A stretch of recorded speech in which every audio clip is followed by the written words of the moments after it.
প্রিয় শিক্ষার্থীরা, অনলাইন স্কুলের পক্ষ থেকে তোমাদের সবাইকে স্বাগতম।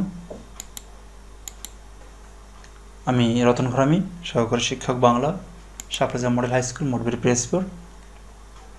আজকের পাঠের বিষয় নবম ও দশম শ্রেণীর বাংলা দ্বিতীয় পত্র, পঞ্চম অধ্যায় প্রথম পরিচ্ছেদ।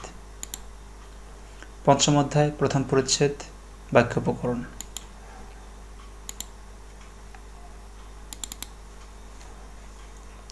পঞ্চম অধ্যায় প্রথম পরিচ্ছেদ, বাক্য উপকরণ। বাক্যের সংজ্ঞা: যেসব সুবিন্যস্ত পদ সম্পূর্ণরূপে মনোভাব প্রকাশ করে তাকে বাক্য বলে। যেমন কৌশিক বই পড়ে। বাক্য গঠন নির্ভর করে মূলত দুটি বিষয়ের উপর: শব্দের রূপ ও পারস্পরিক সঙ্গতি এবং সঙ্গতি অনুসারে পদসমূহের বিন্যাস। যেমন ছেলেটি খুব ভালো, ছেলেটি যে কত ভালো তা আমি জানি। ভাষার বিচারে সার্থক বাক্যের তিনটি গুণ থাকা চাই, যেমন আকাঙ্ক্ষা, আসক্তি, যোগ্যতা। আকাঙ্ক্ষা পদ। আকাঙ্ক্ষা এটি পদের ভিতরে কীভাবে আছে আমরা একটু দেখি। এক পদের পর অন্য পদ শোনার ইচ্ছা, তাই আকাঙ্ক্ষা। যেমন আমি বাড়ি গিয়ে, এখানে ডট ডট রয়েছে, আরও শোনার ইচ্ছা রয়েছে। আমি বাড়ি গিয়ে ভাত খাবো।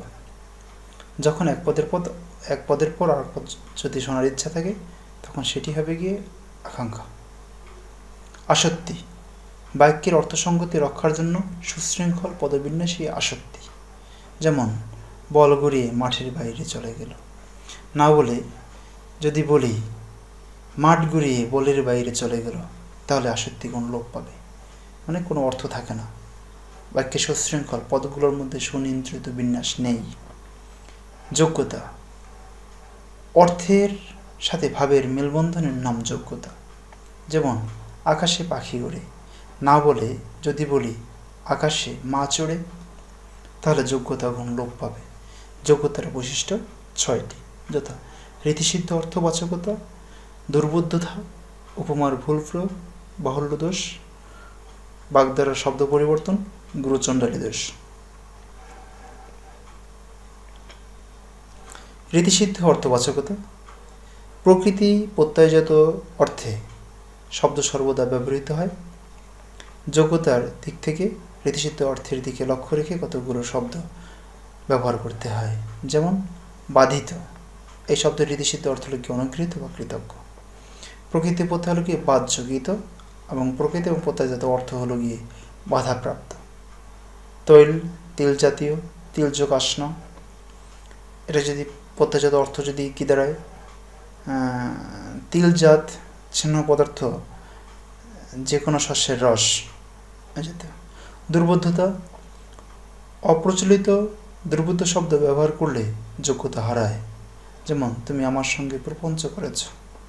বাংলায় প্রপঞ্চ শব্দটি অপ্রচলিত। প্রপঞ্চ শব্দের অর্থ চাতুরী বা মায়া, মানে তুমি আমার সাথে মায়া করেছ বা চাতুরী করেছ। উপমার ভুল প্রয়োগ, সঠিকভাবে উপমা অলঙ্কার ব্যবহার না করলে যোগ্যতার হানি ঘটে। যেমন আমার হৃদয়ে মন্দিরে আশার বীজ উপ্ত হলো। ক্ষেতে বীজ বপন করা হয়, মন্দিরে নয়, কাজী বাক্যটি হওয়া উচিত আমার হৃদয় ক্ষেত্রে আশার বীজ উপ্ত হলো। বাহুল্য দোষ, প্রয়োজনে অতিরিক্ত শব্দ ব্যবহারে বাহুল্য দোষ ঘটে এবং এর ফলে শব্দ তার যোগ্যতা গুণ হারিয়ে থাকে। যেমন দেশের সব আলেমগণই এই ব্যাপারে আমাদের সমর্থন দান করেন। আলেমগণ বহুবচন বাচক শব্দ, এর সঙ্গে সব শব্দটির অতিরিক্ত ব্যবহার বাহুল্য দোষ সৃষ্টি করেছে। বাগধারা শব্দ পরিবর্তন, বাগধারা ভাষা বিশ্বের ঐতিহ্য, এর পরিবর্তন করলে শব্দ তার যোগ্যতা হারায়। যেমন অরণ্যে রোধন, এর অর্থ নিষ্ফল আবেদন।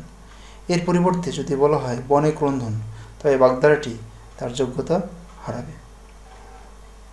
গুরুচণ্ডালী দোষ, তৎসম শব্দের সঙ্গে দেশীয় শব্দের প্রয়োগ কখনো কখনো গুরুচণ্ডালী দোষ সৃষ্টি করে।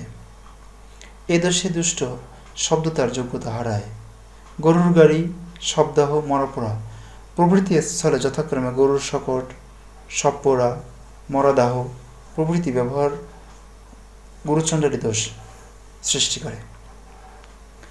আশা করি শিক্ষার্থীরা তোমরা বিষয়টি খুব ভালোভাবে অনুধাবন করতে পেরেছ। তাহলে আজকের এই পর্যন্তই। তোমরা সবাই ভালো থাকবে, সুস্থ থাকবে, সুন্দর থাকবে। একটি সোনালী দিনের প্রত্যাশায় এখানেই শেষ করছি।